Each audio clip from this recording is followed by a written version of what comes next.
make sure to give my dad a 5-star review. Make sure to like and subscribe to his YouTube. Thank you for listening and enjoy the show. The weakest part of their argument is whether warming is dangerous. I mean, the slow creep of warming is not dangerous. In geologic and human history, they refer to the warm period as optimums. Okay, climate optimum, where everybody, the ecosystems flourish and, it's easy for humans. Why we think warming is dangerous now, I just don't know. Hey, welcome back to Faithful Politics listeners and viewers. If you're watching on our YouTube channel, I am your political host, Will Wright, and I'm joined by my partner in crime, your faithful host, Josh Burtram. How's it going, Josh? Doing well. Thanks, Will. Hey, and this week we have with us Judith Curry, who's a well-known figure in the field of climatology. She's a former professor and chair of the School of Earth and Atmospheric Sciences at the Georgia Institute of Technology. Curry is known for her research in climate science, particularly in the areas of hurricane, remote sensing, polar climates, and the uncertainties in climate modeling. She's been a notable figure in the public debate on climate change. She's known for criticism of the consensus approach to climate science and has expressed concerns over the politicization, I'll get that word, of climate science and the challenges it poses for policymaking. Her views have made her somewhat of a controversial figure in the climate science community, as she often advocates for more nuanced discussion about uncertainties in climate science and the range of possible outcomes. So welcome to the show, Judith. Oh, well, thank you. I look forward to our conversation. Yeah, so we love nuanced discussions here on this show. But before we get into any of those nuanced discussions, I got to know, like, what is it that got you started in the field of climate science? It seems like something that I don't know, like when you grow up, it's not one of the like mainstays: astronaut, doctor, lawyer, whatever. So how did you become a climate scientist? Okay, you have to go back to 5th grade. And I was in this little group of students that were selected for special enrichment. And we had people from different professions come to talk with us. And one of the people who came to talk with us was a geologist. It was an elderly woman with a wooden leg. I remember her very vividly. Oh my God, that's okay. I remember her. Sorry, it's my doorbell. I don't need to answer. It's okay. So I remember her very vividly, and she was talking about the ice ages and how we knew all this and fossils. And oh my gosh, I was so hooked. Okay, and then for my next birthday, with my birthday money, I used that money to go out and buy a book on geology, which I still have. Well, actually, I gave it to my granddaughter. So that's my beginning. Great.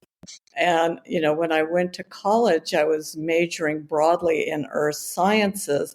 But the course that hooked me was Introduction to Meteorology, which put me more on an atmospheric track.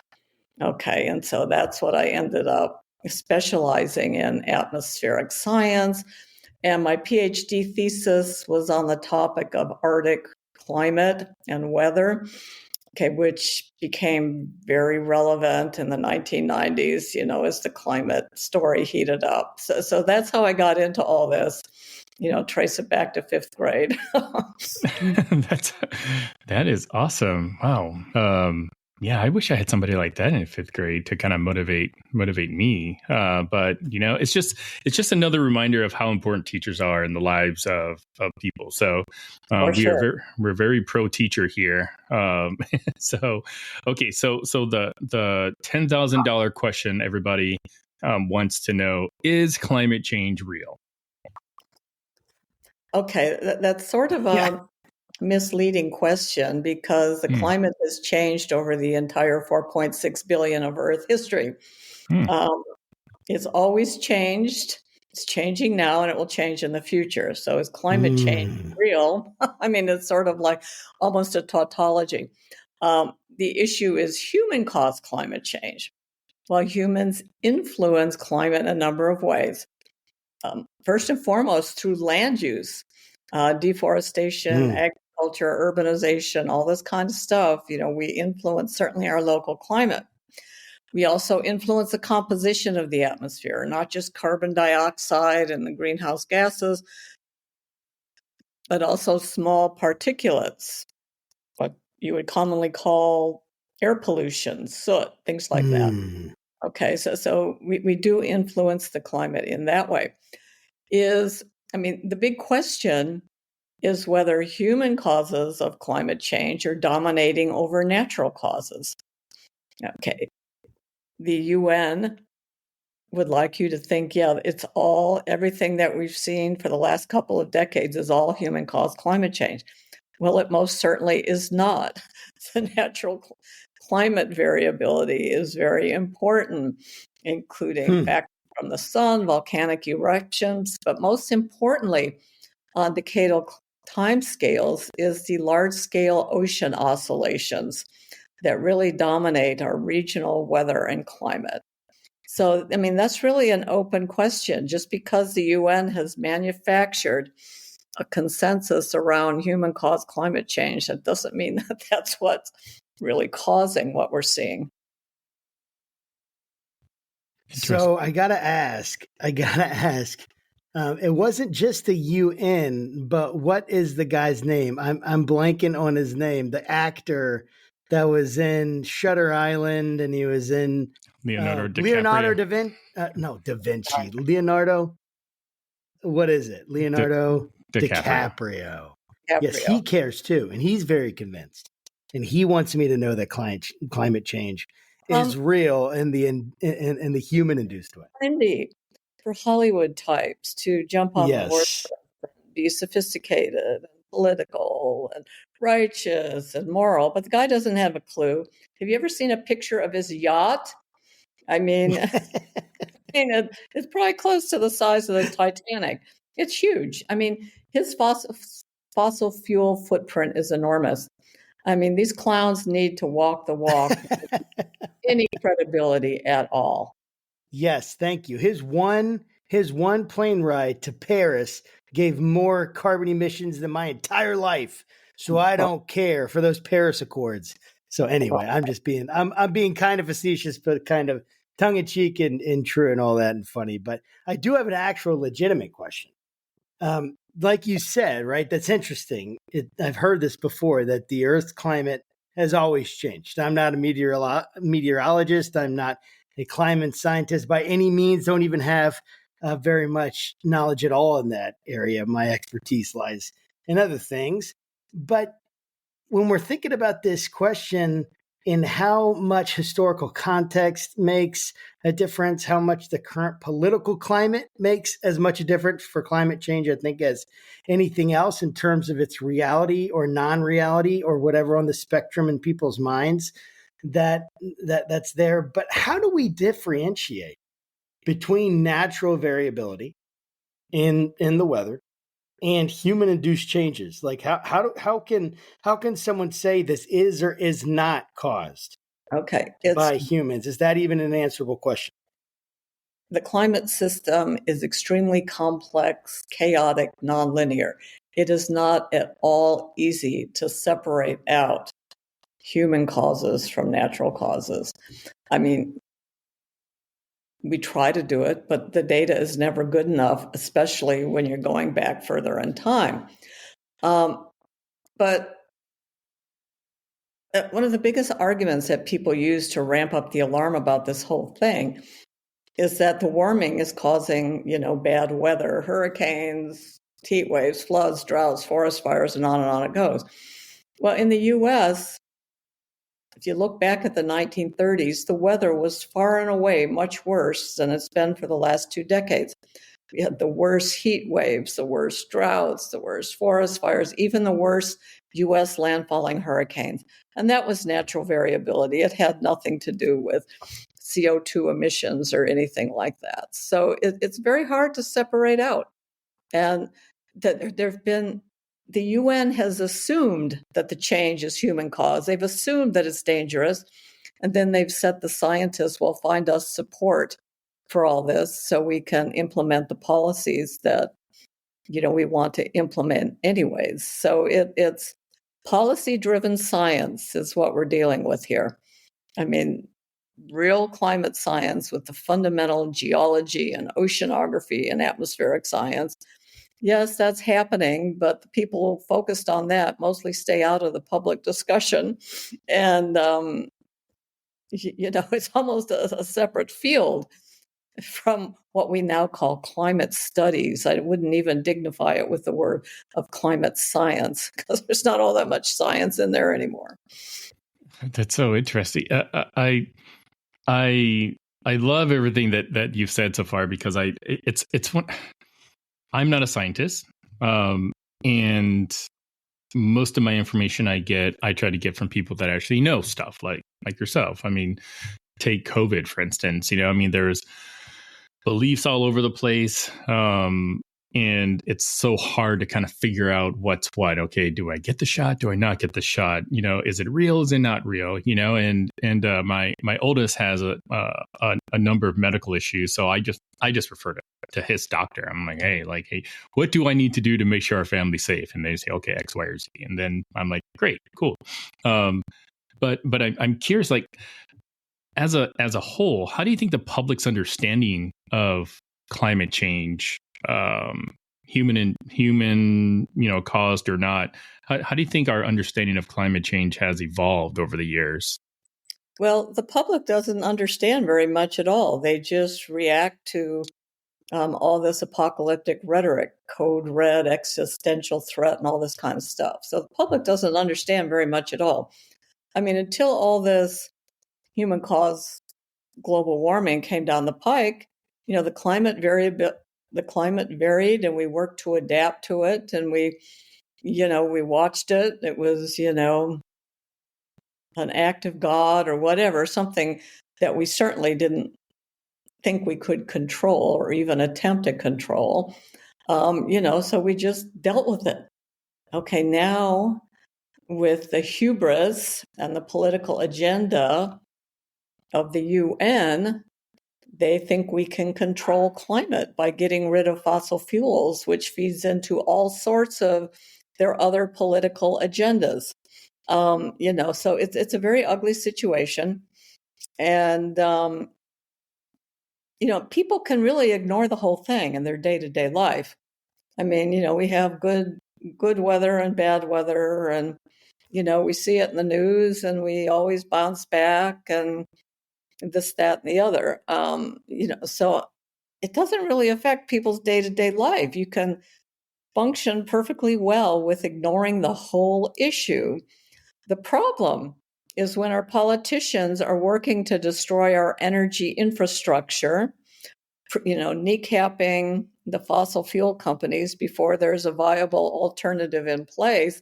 And this stands to reduce the reliability and abundance of our electricity, increase its costs, damage our economy, damage our national security, on and on it goes.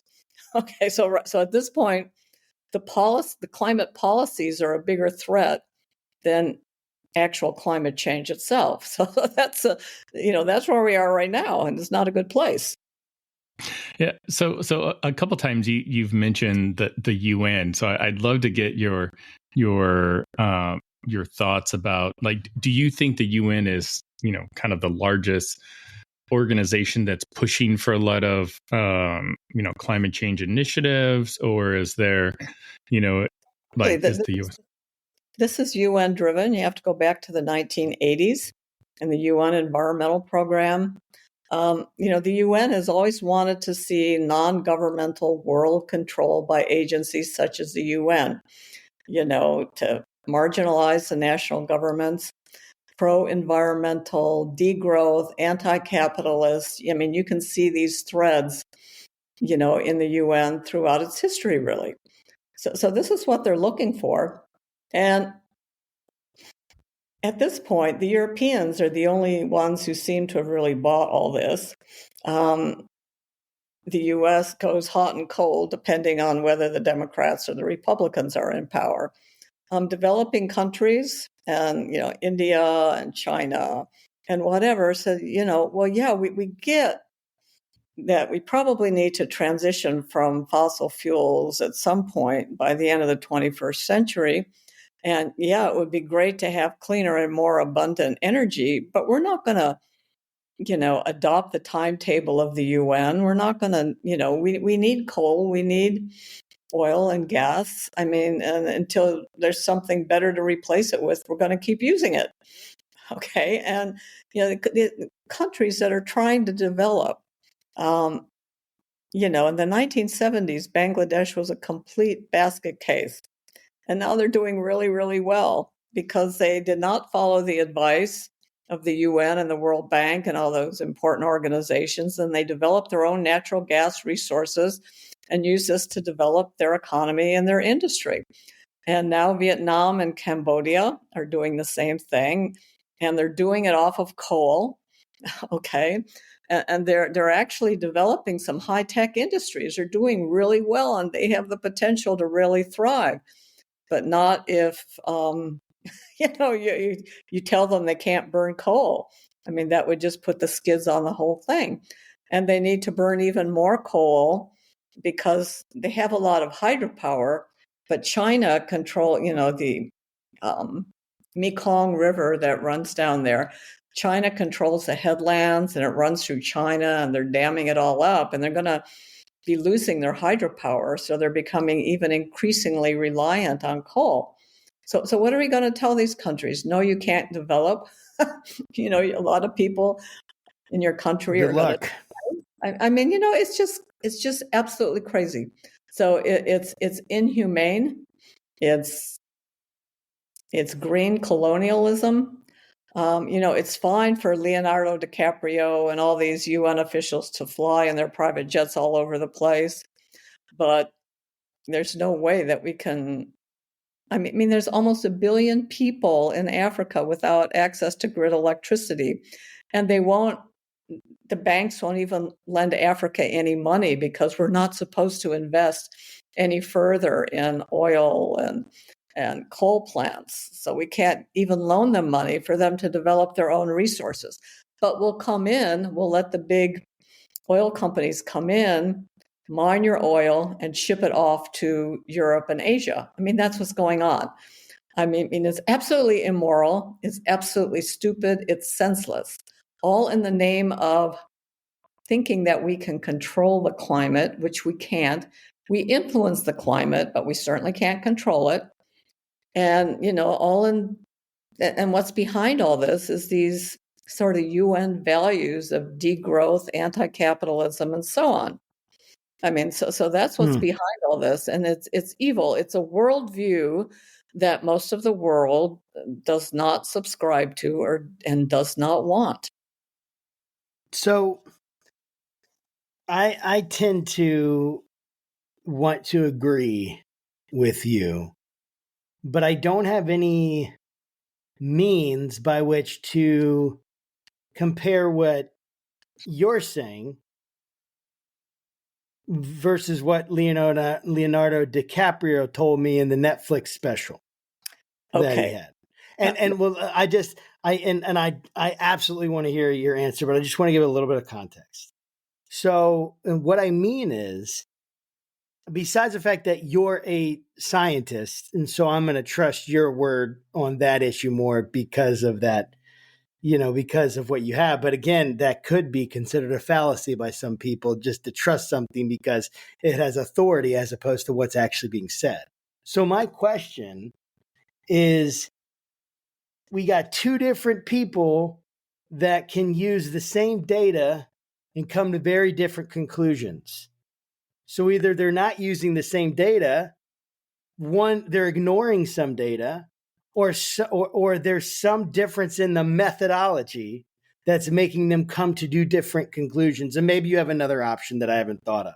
I'm just seriously trying to think through this. So what criteria can someone like me or Will use to determine the reliability and relevance of scientific data that's given? Like, how are we just lost to say, well, I guess the experts know, I guess our government will tell us, they have my best interest at heart. My government always does.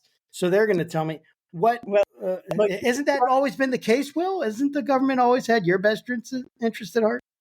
Anyway, sorry, I'm digressing. Go ahead, Judith. I want to hear your answer. you laid that out very well.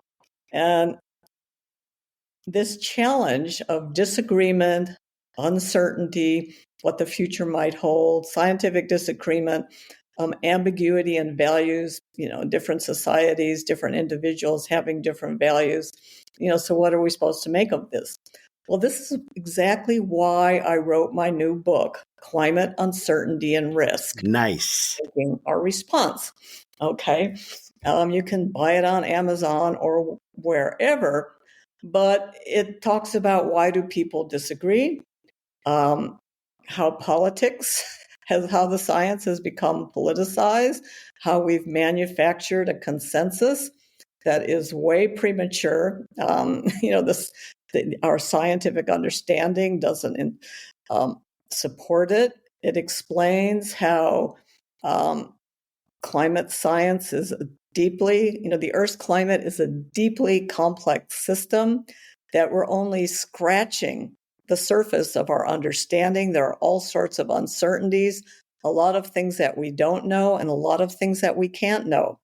Okay, so, once you acknowledge that, okay, they just say, now what? Should we just forget about the whole thing? Well, no. I mean, if you apply 21st century risk science to this with principles of robust decision making under deep uncertainty, there's lots of different frameworks that you can use to analyze the risks, understand the uncertainties, deal with the conflicting values, and so you can make headway on improving human well-being.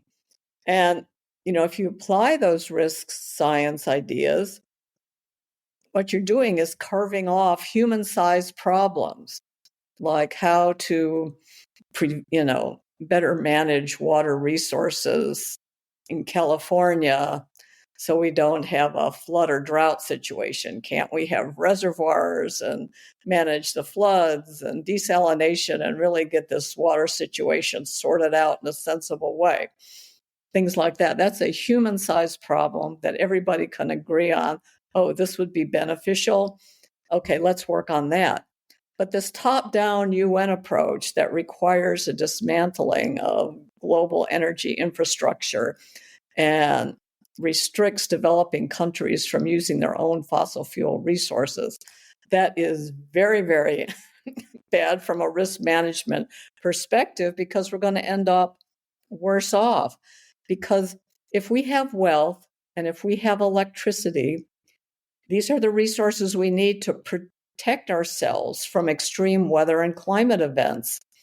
With our dams and our reservoirs and our desalination plants and our coastal infrastructure and on it goes. This is how we protect ourselves, is with electricity and wealth. And if we start destroying our electricity and wealth, we're going to be far more vulnerable to whatever Mother Nature might throw at us. So this is sort of the take in my book. But of course, there's a lot of scientific uncertainty. You can put somebody with my credentials in a debate with me, and we'll be debating, opposite sides of the whole thing. So it's not just a matter of, who's an expert and who's not. You've got experts disagreeing all over the place. And, and there's a lot of hidden values. And there's a lot of hidden assumptions in this whole UN thing that are buried deep down, moral assumptions and things like that. And, we need to get all this stuff out in the open and think more deeply. And this isn't a problem just for what I would call scientific expert. It's an issue for everybody, who lives on this planet, who wants to thrive, and who wants to protect themselves from extreme weather and climate events. So it's an issue for everybody. It's not just the purview of the so-called scientific experts. And so this is what I'm trying to open up the scientific debate, open up the policy debate to a much broader group of people, and, with a much broader range of solutions to consider. So this is what I put forward in my book, Climate, Uncertainty, and Risk. And it's selling well. It's been translated into German now. And I'm doing a lot of podcasts in Europe. They're interested. Okay, but the thing that really strikes me is that the other side, the alarmist, nobody has come after the book yet. There hasn't been a takedown review or anything like that. I mean, they're ignoring it. I mean, it's a hard book to counter because, I give airtime to both sides of this and say, look, we disagree. Let's acknowledge it. Now, what do we do? So it's a little bit of a difficult book to trash and dismiss. I mean, we'll see what the next year holds. Whether the climate establishment is going to come out and trash this book, but they haven't yet. So, that's great. I'm hoping it's giving everybody food for thought in terms of how we think about this deeply complex and challenging issue. Yeah, there's a show on Apple TV called Extrapolations, and it's a really good show, but it's all about the climate, and they don't necessarily focus so much on fossil fuels are bad or whatever, but they do it kind of from the standpoint of almost like politicizing the the catastrophe. Like so the way the show goes is like it's every episode is spaced like 50 years further into the future than the next, and one of the things that they show in there is like people profiting off of all of the chaos that's caused from the climate, and you've alluded to that quite a bit actually about the politics, and I'd love to kind of get your take about like who's benefiting politically from this fight about human caused climate change or whatnot, and like how do you even like combat that? Okay, well, part 2 of my book talks about, what might the rest of the 21st century hold in terms of weather and climate and economics and whatever. I try to use a crystal ball, and we don't know, but you can lay out some scenarios and put forward a broad range of scenarios. But by any measure, we will be better off by 2100 than we are now. Okay, economically, the economists estimate, even if we continue burning fossil fuels at the present rate, that we'll be 400 to 500% better off economically than we are now. And if we were to get rid of fossil fuels and solve the climate change problem, we'd maybe increase that by 20%. But it's not. Nobody is talking about some sort of Mad Max scenario where we're worse off than we are now. Okay, this is the dirty little secret. And this is even according to the IPCC and the IPCC economic scenario. This is not something that a climate skeptic is making up. If you read the fine print, I mean, this is what they say. So exactly what are we worrying about? The weakest part of their argument is whether warming is dangerous. I mean, the slow creep of warming is not dangerous. In geologic and human history, they refer to the warm period as optimums. Okay, climate optimums, where everybody, the ecosystems flourish, and it's easy for humans. Why we think warming is dangerous now, I just don't know. So who's making money off of this? Well, once government, there's a worldview, this sort of degrowth, anti-capitalist, yada, yada worldview. And once government starts spending money along those lines, then people figure out how to make money. Okay, Warren Buffett invested big in wind, not because he thought wind energy was a good idea, but he wanted to take advantage of all those subsidies. Hey, I'm going to make money off of this. Okay, so people figure out, how to make money off of it. it's big business in journalism and all these advocacy groups, and a lot of billionaires are just throwing money at this, into journalism and these, green kind of think tank advocacy groups.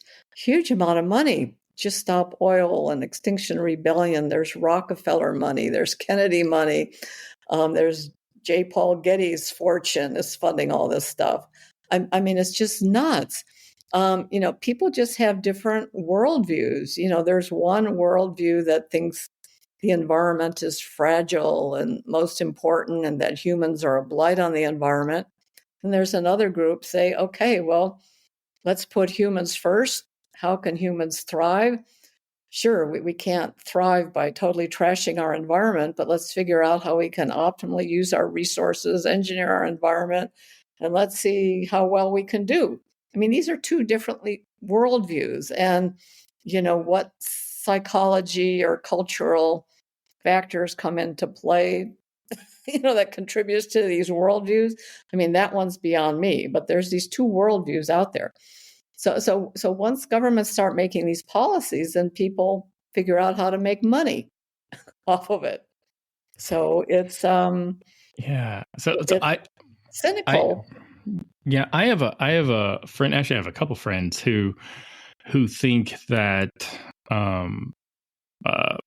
lasers from space are burning up large areas of the United States, Canada, stuff like that, all in the name of pushing the climate agenda. And I don't know if you've heard any of these conspiracies, or at least I think they're conspiracies. I really don't pay attention to that stuff, so I'm the wrong person to ask. Okay, good.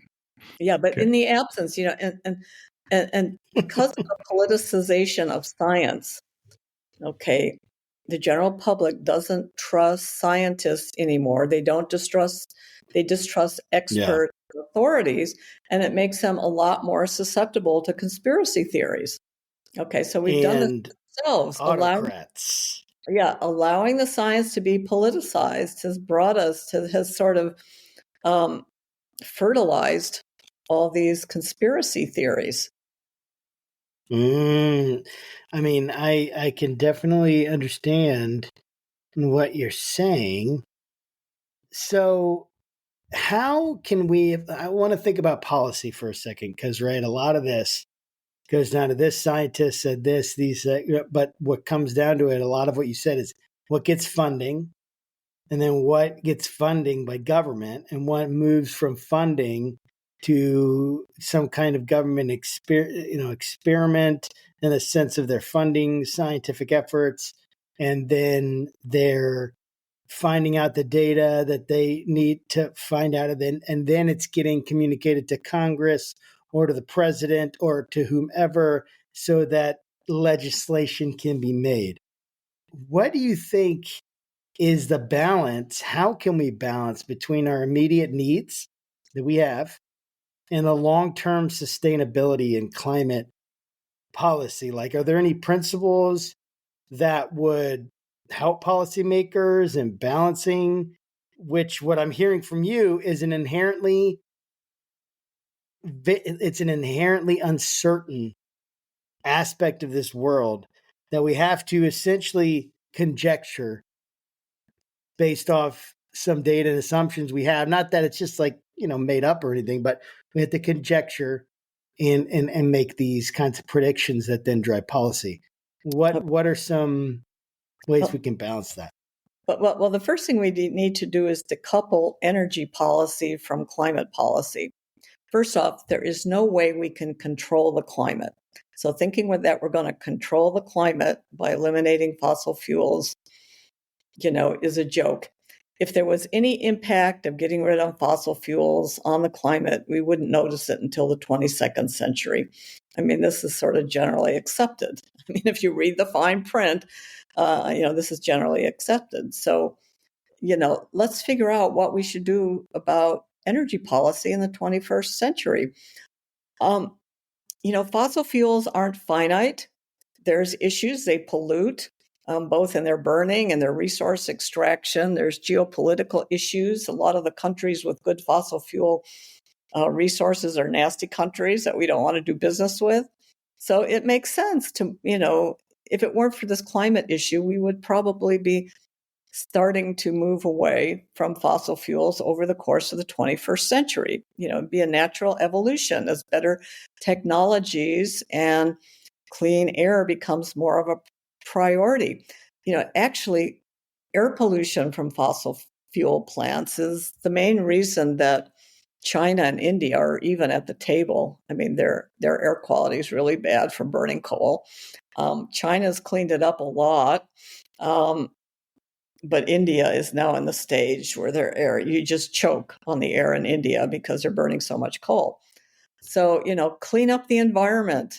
We want something cleaner so we don't have all this air and water pollution. I mean, we're going to need, and people don't realize, if we're going to progress, if humans are going to advance in the 21st century, we're going to need orders of magnitude more electricity, not just to electrify Africa and things like that, but for artificial intelligence and blockchain and robotics and data centers and on it goes. The computers are using just a few percent of our electricity right now, but they're talking about in the next decade, it's going to be 20% of our total electricity use. And I think that's going to skyrocket. So we need a lot more energy than what we have now. Wind and solar are not the solution for so many reasons. I don't want to waste time here on it, but nuclear power, the new generation of nuclear power plants are just wonderful. When I look at the year 2100, what do I see? I don't see wind turbines. I see nuclear power, some geothermal, maybe some technologies we haven't thought about, and rooftop solar. I think there is some upside for rooftop solar, but I sure as heck don't see wind turbines and transmission lines crisscrossing the continents. We're looking at more local production of energy, which is more efficient and less of a blight on the environment. So the first thing to do is just decouple the energy policy from climate policy. Climate policy, I'm not sure we need a separate climate policy. We should clean up the pollution. We should, manage our land use so we can protect ecosystems. Neither of those things have anything to do with the climate. They just have to do with good stewardship of the planet. Okay. And so, frankly, I don't think once you separate out ecosystem health, air pollution, and energy policy and detach those from the climate issue, there's really nothing left for climate policy. Acknowledge we're not going to keep, burning fossil fuels into the 22nd century. Sure, we'll be using them for industrial purposes and materials and things like that. But I'd be very surprised if we're actually burning fossil fuels in the 21st century. So, so just let it take its course, let the market do its thing. The government can provide incentives in the right directions. All this money that's gone into wind turbines and solar farms, that is just wasted. It's a blight on the environment and it's just not going to work. So we've just wasted a lot of money and we've slowed down the 21st century energy transition by thinking that wind and solar is going to work. It's not. Yeah. So within your scientific community, are there others that share your same view, about, okay. And because and the ones that get canceled and called deniers are the ones that criticize the climate establishment like me.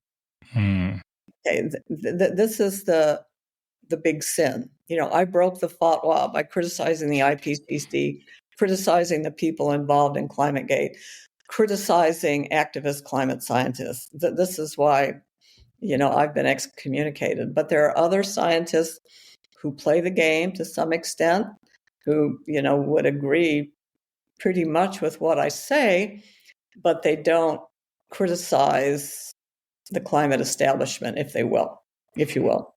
So, there's a lot of people who agree with me. Got it. Number one, I apologize. I mean, I don't think I had anything to do with it, but I definitely sympathize for people that have been somewhat excommunicated for thinking differently. As a progressive Democrat, I'm drinking the Kool-Aid, tree hugger, all that kind of stuff. I don't drive electric car or anything like that, but I have friends, very, very liberal friends that have chosen not to have kids because they're afraid of the world they are going to raise their kids in, thinking that, there's just going to be like plumes of smoke just right outside their door and everybody wearing respirators all day. And based on what I'm hearing from you, that's not really a concern or is something that Americans should really be concerned about. Is that right?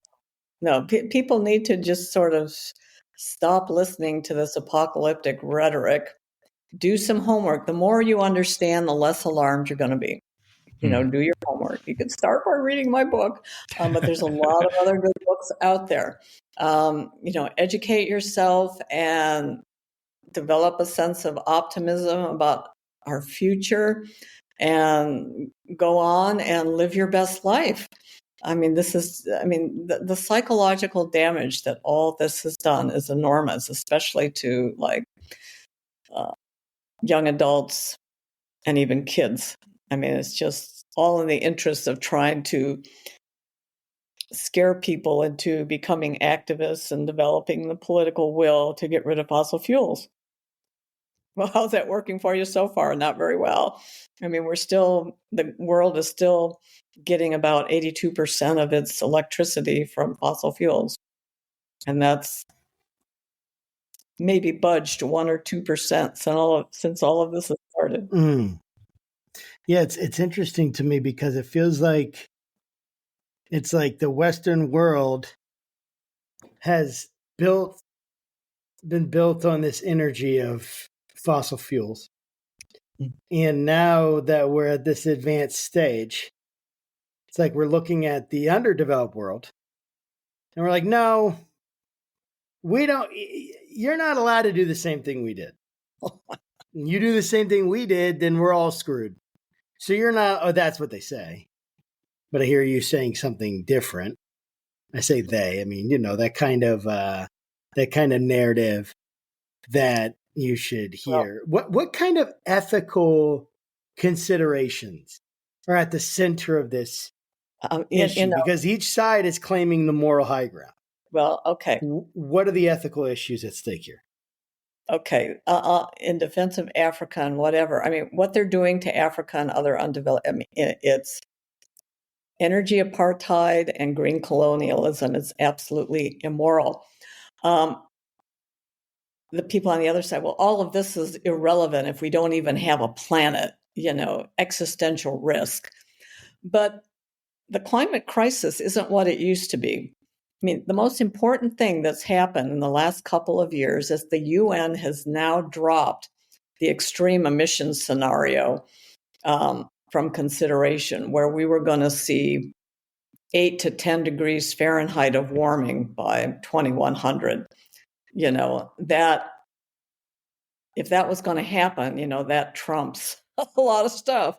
But the UN has now backed off. They finally understand that these extreme emission scenarios are implausible. They require us to be burning 6 times more coal than we are currently. I mean, things that totally don't make sense. Okay, so now we're talking about a warming that's maybe 4 to 5 degrees Fahrenheit, but this is measured since pre-industrial periods, and we've already warmed by, say, 3 degrees. And we're talking about another degree or 2 warming over the course of the 21st century. And this is definitely not something to worry about. Warming 8 to 10 degrees Fahrenheit, that was something to worry about. But now just warming another 2, maybe 3 degrees Fahrenheit over the rest of the 21st century. This is not something to worry about. It's something we can easily adapt. I mean, look, we've already had over the last 100 years, we've already seen, over 2 degrees Fahrenheit of warming. And over that period, the Earth's population has exploded. Far fewer people are living in poverty. We're 7 times wealthier than we were 100 years ago. There's far fewer lives per million people lost from extreme weather and climate events, 2 orders of magnitude fewer decrease in the last 100 years. Agricultural productivity and yields have skyrocketed. By any measure, we're doing really well. And we've made all this progress, while it was warming, over 2 degrees Fahrenheit. And so we're expecting another 2 degrees. So, let's just get on with it and, keep thriving, which of course we can't do if they wipe out our electric utility system. Yeah. So what about I read an article a couple weeks ago, talked about there's this block of ice that's now traveling in the ocean or something like that broke off. I forgot on which pole, but okay, what's the Antarctic ice sheet? Yeah. Mm-hmm. Okay. All right. Now, if there's anything bad that's going to happen, I think collapse of the West Antarctic ice sheet would be up there at the top. Now, the West Antarctic, it's an unstable ice sheet. If you took away all the ice, the continent that it's resting on would be underwater. So it's called a marine ice sheet, and it's very unstable, and it moves fast. So, icebergs are going to break off all the time, and they always have been. During the last interglacial, 119,000 years ago, the West Antarctic ice sheet was smaller than it is now. It didn't collapse. But if the West Antarctic ice sheet were to collapse, it's more likely, or at least partially, it's more likely to be associated with geologic processes than global warming. There's all sorts of volcanoes underneath the ice sheet, including a few active ones. So there's a big heat flux coming in at the bottom of that ice sheet, which adds to its instability. So, that's the worst case scenario of something that could be happen. But if something bad wants to happen to the West Antarctic ice sheet, there's no way we're going to be preventing it by getting rid of fossil fuels. That's interesting. So, we have these articles that come out, like Will's referring to, and that's basically the only way that he and I, through those articles, can gain access to what seems like the inscrutable world of climate science, right? The idea, even we've alluded to it, even in this conversation, the idea of the experts, as long as we can keep them, as long as they can't read it. Actually, that was one of the strategies of the Catholic Church at one time, is that, hey, we can't let the people read the Bible. It has to be in the hands of the elite so that it can be used for control. And that's, it makes sense. A lot of people have done that because it's a very powerful book. And in any scripture has been used, Quran and any other scriptures have been used in the same kind of way. So when I'm thinking about we only have this access, right? And so we're looking at this stuff. But this is a constantly changing, fluxing discipline. People are learning, building, right? You have paradigm shifts where you think of how science often will shift paradigms, Copernican revolutions, the Einsteinian relativity, revolution, and all these different. I'm forgetting the philosopher that wrote the book on scientific revolutions, but I'll have to find it. I'll mention another podcast. But what do you think? You have this understanding of this discipline. What are the emerging areas in climate science? What in the next, maybe couple decades? Where do you see this going? In kind of what are some macro trends that you see that you think that people like Will and I should be aware of? Well, I can talk about the biggest and most important uncertainties that people should be addressing. I don't know if we're going to make a huge amount of progress in the coming decades. Please do. The first one is cloudiness and how clouds vary with climate. This is the biggest uncertainty in the climate modeling enterprise right now, is how clouds are going to change with warming. Both the latitudinal distribution, high clouds, low clouds, all of these things. That's the biggest uncertainty right now and has been for many decades. So progress is being made, but it's slow. Another big deal is the so-called solar effects on climate. You just think about the heating from the sun. I mean, that's obviously a driver, but there's also a number of indirect solar effects that also influence the climate. And these are poorly understood and not included in the climate models. We need to really do more work on the role of the sun in climate. That's a big deal. We need better understanding of the large-scale ocean circulations, particularly their multi-decadal to 1,000-year kind of variations and patterns and the dance between the different ocean basins. This is hugely important. The climate models don't predict this well at all. We need better understanding of the ocean carbon cycle, how the ocean uptakes and disposes with carbon and how it releases. We don't have a good quantitative understanding of the ocean carbon cycle. We don't have a good understanding of how the oceans transport heat vertically. So we're getting some basic dynamic interactions of the oceans wrong. I mean, these are the big ones that immediately leap to mind. But to think that we can understand what's caused the recent warming, given that we don't understand all that, or that we can predict into the 21st century with any confidence, with all these fundamental uncertainties in our understanding, I mean, it's just not there. There's all the UN climate assessment is way overconfident in its conclusions. I came across your work as a result of a friend of mine posted something on social media.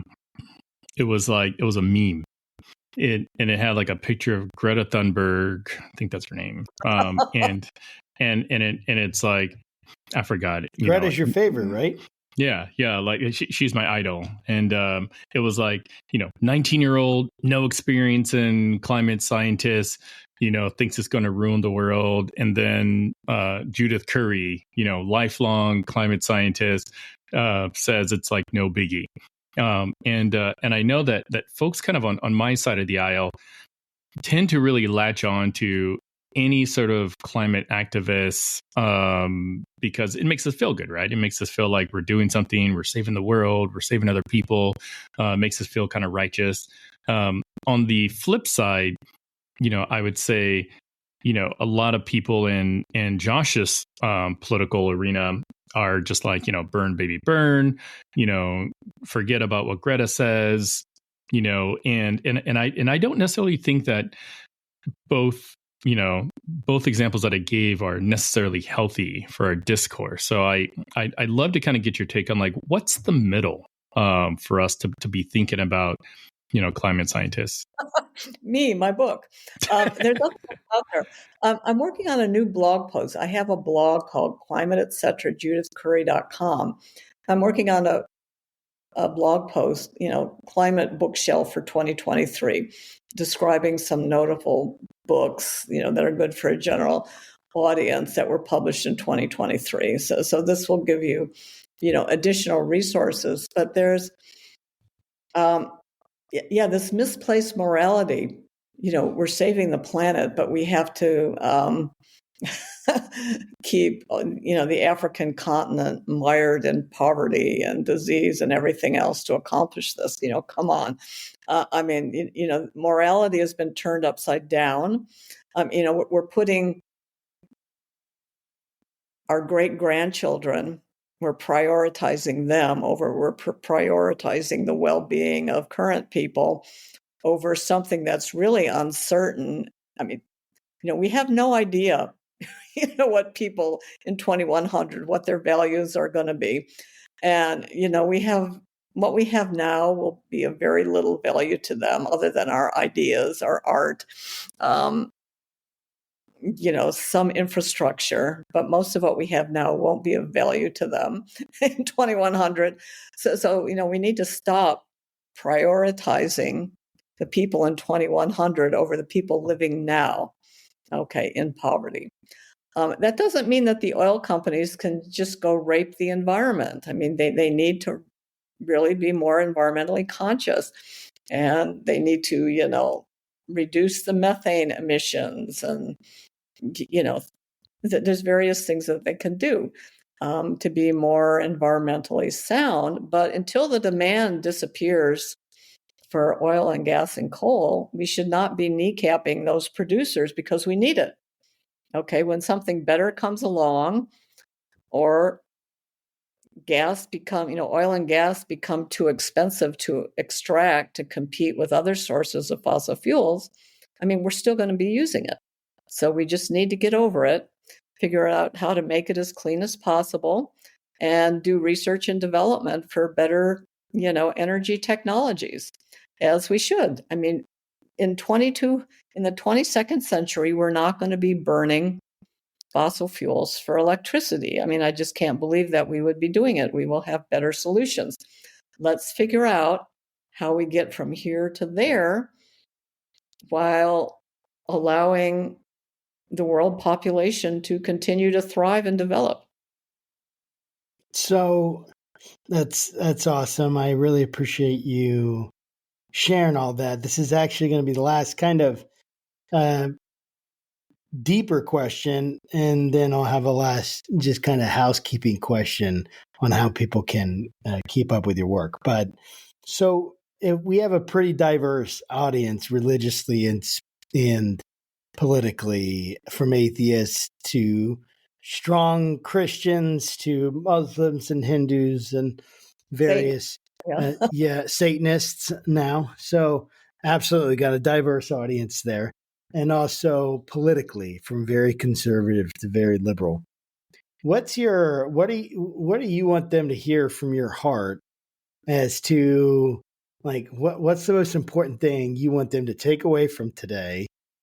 And how do you think maybe they should approach this issue of climate change in the future, especially coming in this next election season, where there's going to be a lot of rhetoric around it? We need to approach the whole issue with humility. We need to acknowledge that it's extremely complex, we don't understand, and that there's a lot of different values in play. We need to just acknowledge that from the outset, and then that puts us in a mindset for trying to, identify some human-sized problems that we can actually solve. And make humans better off. We need to grow our wealth. We need to allow or support Africa and the other underdeveloped countries in their efforts to develop and to have a better life. And we have to, try to reduce our vulnerability to extreme weather and climate events and other natural hazards. There's a lot of other hazards out there, not just weather-related ones. This is how we can, and we need to, try to keep the environment, minimize our footprint on the environment, reduce, traditional pollution, and really support ecosystems, the old-fashioned environmentalism, not the newfounded, just stop oil kind of environmentalism. It's, that there's no big insights here, but it's just sort of what we were doing 30 years ago, how we viewed the world. And then we got derailed by this crazy climate change thing and the degrowth and anti-capitalist agenda and all this kind of stuff. We got sidetracked. So we need to return to our values and there's some amazing opportunities in the 21st century for humans to develop and thrive, and so let's go for it. We should not, we need to really, if you're afraid, because of all the apocalyptic rhetoric you're hearing, then you just really need to educate yourself better about the whole thing.